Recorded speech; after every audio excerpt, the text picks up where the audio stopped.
हमारे YouTube channel में आप लोगों का हार्दिक स्वागत है। आप लोग स्वास्थ्य और योग के साथ जुड़े रहना चाहते हैं तो हमारे चैनल को सब्सक्राइब जरूर करें। अच्छा लगे वीडियो अगर आपको तो लाइक शेयर कमेंट अवश्य करेंगे। मैं आज इस वीडियो के माध्यम से आप लोगों को शीर्षासन करने के फायदे, नुकसान और इसके करने के सरल तरीके। दूसरा, सर्वांगासन करने के फायदे, नुकसान और सरल तरीका मैं इस वीडियो के माध्यम से बताने जा रहा हूं।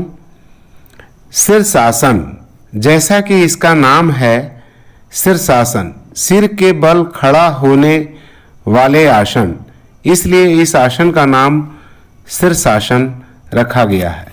ये आसन आपको लंबे समय तक युवा बनाए रखता है।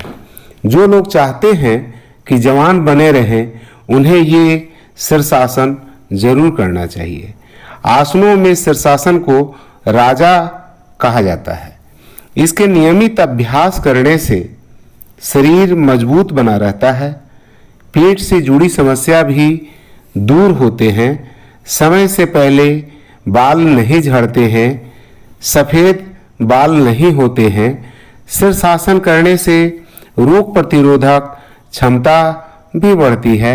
सिर में ब्लड सर्कुलेशन सुचारू रूप से होने लगता है, जिससे स्मरण शक्ति, एकाग्रता, उत्साह, स्फूर्ति, निडरता, आत्मविश्वास एवं धैर्य बढ़ता है। इसके नियमित अभ्यास से आपकी स्किन में चमक आती है। शीर्षासन करने से मस्तिष्क को शुद्ध रक्त प्राप्त होता है, जिससे नाक, कान, आँख के रोग से छुटकारा मिलता है। शीर्षासन करने से पाचन तंत्र को मजबूत बनाता है, जिससे गैस, कब्ज से राहत मिलती है। शीर्षासन करने से थायराइड ग्रंथि सक्रिय हो जाती है, जिससे मोटापा और कमजोरी से छुटकारा मिलता है। इसे करते रहने से दिमाग को आराम मिलता है, जिससे तनाव से राहत मिलती है। और इसके नियमित अभ्यास करने से धातु रोग, नपुंसकता, बांझपन, सुजाक जैसे रोग में काफी लाभदायक है। लेकिन इस आसन को करने में कुछ सावधानियां रखनी चाहिए। जिन लोगों को ब्लड प्रेशर की शिकायत हो, उन लोगों को ये आसन नहीं करना चाहिए। हार्ट से संबंधित रोग वाले रोगी को नहीं करना चाहिए। सिर में तेज दर्द हो तो शीर्षासन नहीं करना चाहिए। आंखों की कमजोरी हो तो भी इस आसन को नहीं करना चाहिए। कमर दर्द, गर्दन दर्द या कान में दर्द हो तो इस आसन को नहीं करना चाहिए। कमजोर या वृद्ध व्यक्ति को भी यह आसन नहीं करना चाहिए। इस आसन को करने के लिए सर्वप्रथम सिर को नीचे जमीन पे लगाते हैं। शुरुआती तौर पे पहले अगर आप शीर्षासन नहीं किए हैं तो सबसे पहले दीवार के सहारा से या किसी व्यक्ति के सहारे से आपको सिर को जमीन पे लगाकर खड़े होने का अभ्यास करना चाहिए। फिर मैं शुरुआती तौर पे कहना चाहूँगा कि इसे करने के लिए दोनों हाथों को सिर के पीछे लगाते हैं और कोहनी से पंजे तक के भाग को जमीन में लगाकर खड़े होते हैं। बट जो लोग नहीं कर पाते हैं, उन लोगों के लिए आसान तरीका मैं बताने जा रहा हूं। उसके लिए दोनों हाथों को पहले जमीन पे लगा ले, सिर को जमीन पे लगा ले और पैर को धीरे धीरे ऊपर की तरफ उठाने का प्रयास करें। अपने बैलेंस को धीरे धीरे बनाएं। थोड़ा सा उठाएं, फिर थोड़ा सा उतना में बैलेंस करें, फिर धीरे धीरे अपने पैर को बिल्कुल 90 डिग्री में ऊपर ले जाएं। इसे धीरे धीरे 5 सेकेंड, 10 सेकेंड, 15 सेकेंड इस तरह से अपने टाइम को बढ़ा सकते हैं। कम से कम आधा मिनट के लिए ये जरूर करना चाहिए। और अगर इसके अभ्यस्त हो जाते हैं जो लोग, तो उन्हें 5-5 मिनट तक, 5 से 10 मिनट तक का शीर्षासन कर सकते हैं, जिससे आपके ब्लड सर्कुलेशन सुचारू रूप से सही तरीके से कार्य करना शुरू कर देता है। दूसरा आसन मैं बताने जा रहा हूं, सर्वांग आसन। सर्वांग आसन का अर्थ होता है, सर्व का अर्थ होता है सभी और अंग का अर्थ होता है शरीर। इस आसन को सही तरीके से करने पे सभी अंगों पर इसका प्रभाव पड़ता है, जैसा कि आप लोग देख रहे हैं। सर्वांग आसन को आसनों की रानी कही जाती है। जैसा कि मैंने बताया था कि शीर्षासन को राजा कहा जाता है, उसी प्रकार सर्वांग आसन को रानी का संज्ञा दिया गया है। सर्वांग आसन को आसनों की रानी इसलिए कहते हैं, यह आसन मानसिक और शारीरिक स्वास्थ्य को बनाए रखने में काफी मदद करती है। इस आसन को नियमित रूप से करने पर सभी रोगों में लाभकारी है। सर्वांग आसन सभी लोगों के लिए लाभकारी है, विशेषकर महिलाओं के लिए तो और भी लाभकारी है।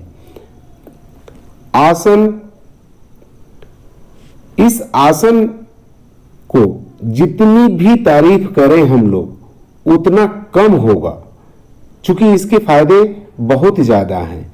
इस आसन को करने से मोटापा तेजी से कम होता है, थायराइड ग्रंथि गले में होती है और इस आसन को करते समय थायराइड ग्रंथि सक्रिय हो जाती है, कंधे और हाथ मजबूत होते हैं, पाचन तंत्र मजबूत होते हैं, जिससे पेट से जुड़ी समस्या ठीक होते हैं, ब्लड सर्कुलेशन ठीक प्रकार से काम करने लगती है, जिससे रक्त हृदय तक पहुंचता है, जिससे थकान दूर होता है, तनाव से राहत मिलती है।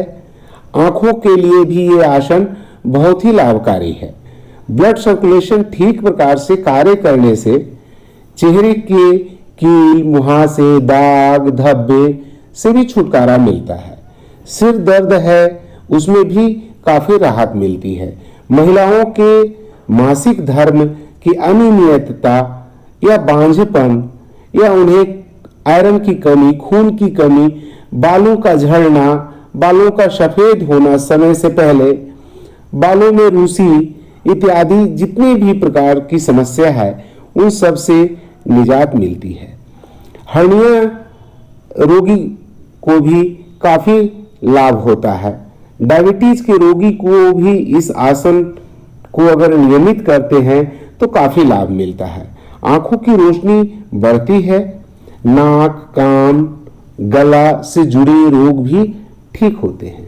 जिन्हें नींद नहीं अच्छे तरीके से आती है उनको इस आसन के करने के बाद नींद भी बहुत अच्छे तरीके से आने लगती है। अस्थमा जिन्हें है उनके लिए भी ये काफी लाभकारी है। जिनको बवासीर है उनके लिए भी ये लाभकारी है ये आसन। लीवर के रोग, आंत के रोग, इन सब रोगों में लाभकारी सर्वांग आसन है। यह शरीर को मजबूत और लचीला भी बनाता है। लेकिन इस आसन को करने के लिए कुछ सावधानियां रखनी पड़ती है। जैसे गर्भवती महिला हैं उन्हें ये आसन नहीं करना चाहिए।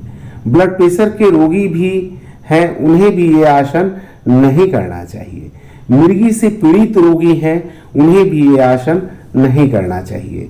गर्दन में तेज दर्द हो, कमर में तेज दर्द हो, सर्वाइकल स्पॉन्डिलाइटिस से परेशान हो, साटिका से परेशान हो, ऐसे लोग भी इस आसन को नहीं करना चाहिए। एक बात का ध्यान रखना चाहिए कि इस आसन को करते समय आपको जम्हाई आए या छींक आए या कफ आए या मुंह में लार आए, उस समय उसको घोटना नहीं चाहिए, अंदर नहीं करना चाहिए। इससे आपको नुकसान हो सकता है। उस वैसी अवस्था में तुरंत अपने आसन को पैर को नीचे लेकर के आवें और पहले गले को साफ कर ले, कफ वगैरह जो धूप वगैरह जो आ रहा है उसे बाहर निकाल दे। इसको करने के लिए जैसा कि आप देख रहे हैं, सबसे पहले पीठ के बल लेट जाते हैं, दोनों पैरों को मिला लेते हैं आपस में, दोनों पैरों को ऊपर की तरफ धीरे धीरे ऊपर की तरफ लेके जाते हैं, दोनों हाथों के पंजे को अपने पीठ पे शोल्डर से ऊपर लगा देते हैं और शरीर को बिल्कुल 90 डिग्री में रखते हैं। गले में मोड़ हो जाता है, यानी कि जमीन में आपका सिर का पिछला हिस्सा और शोल्डर दोनों जमीन में लगे रहते हैं, बाकी सारे अंग आपके ऊपर कर देने होते हैं।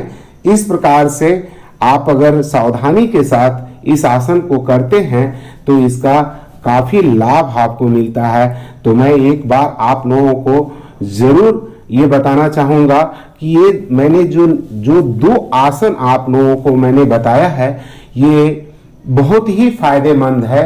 तो ये राजा और रानी कहे जाने वाली आसन को आप लोग अपने नियमित दिनचर्या में शामिल करें, स्वस्थ रहें, निरोग रहें, और यही हमारी अभिलाषा है। और जिन लोगों ने अभी तक हमारे चैनल को सब्सक्राइब नहीं किए हैं वो हमारे चैनल को सब्सक्राइब करें।